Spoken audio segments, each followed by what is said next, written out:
Hey everybody, let's go ahead and go over the answers for this worksheet. Hopefully you did everything correctly. So the first one, we're asked about arc DE. So arc DE is 120 degrees, so we're going to write 120 over 360. Next, we multiply by 2 pi r. So we have 2 pi, and the radius we're given, radius is 2 meters. Using the pi button in your calculator, you get this, but we're told to round to the nearest hundredth. So hundredth place is second digit. From the decimal point, look to the right. Since that's 5 or more, this goes up.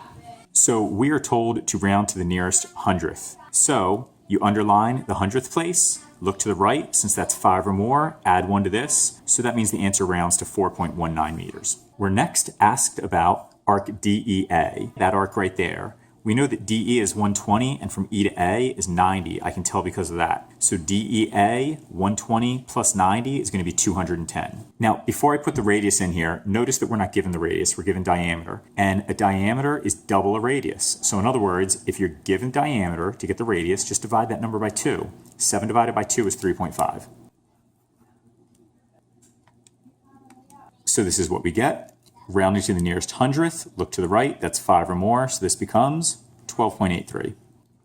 Next one, arc BC. BC, we're told, is 45 degrees, that's the central angle. Here, we're given BE. If that's B and that's E, that makes this a diameter. If I know the diameter is 24, the radius is half of that, that makes the radius 12. We get this, rounded to the nearest hundredth. Since that is not 5 or more, we're going to say this is about 9.42 feet. Okay, the next problem, we're looking at arc MR. So this is M, this is R, and the problem is we're not given measurements for either of these arcs. But we can tell that from M to T, that's a diameter.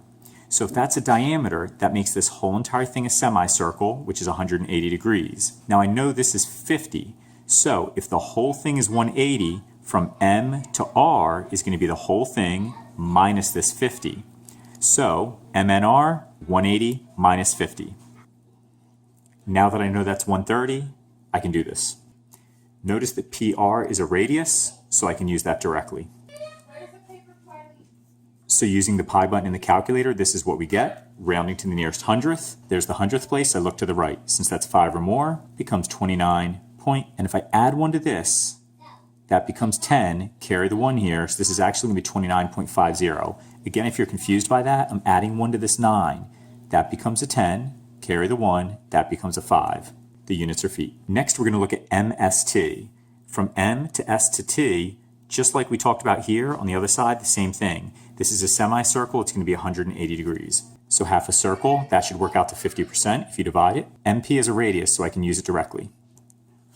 This is what we get using the pi button in the calculator. Rounding to the nearest hundredth, look to the right. Since that's not 5 or more, 6.28. Okay, so for the last one, arc MRS, and we have to go in this order. So we're starting with M, then we're traveling to R, and then ultimately we're traveling to S. So we're going to do this bit of the circle here, which is almost the entire thing. And remember, a whole entire circle is 360 degrees. So it's almost a whole circle, but we have to take away this part.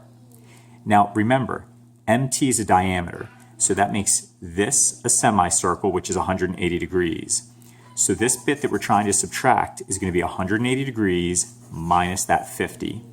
We did that earlier in a problem, but in case you missed it, 180 minus 50 is going to be 130.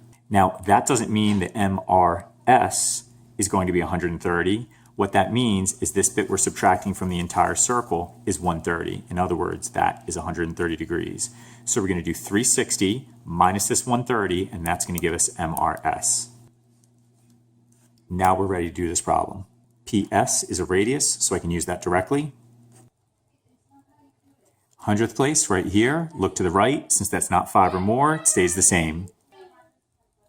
Okay, hopefully you did everything correctly, and if you didn't, hopefully you understand how to do it the right way now. Again, your quiz is going to be just like this with different numbers, so know this stuff inside and out. As always, if you have any questions, don't be afraid to ask.